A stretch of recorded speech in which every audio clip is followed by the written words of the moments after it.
पत्थर हजम, लकड़ हजम, पुरानी से पुरानी गैस, कब्ज, तेजाबी से निजात चाहते हैं।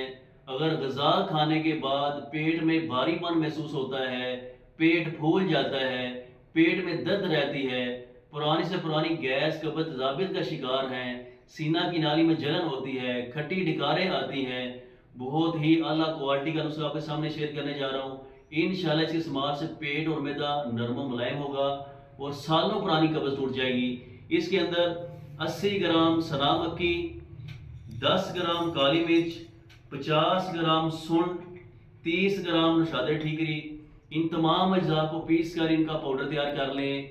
सुबह और शाम 2 time half half tea spoon आपने नीम गर्म पानी से लेना है। इंशाल्लाह इसके एक दिन के इस्तेमाल से, एक दिन की खुराक से सालों पुरानी कब्ज टूटेगी, पेट और मैदा नरम मुलायम होगा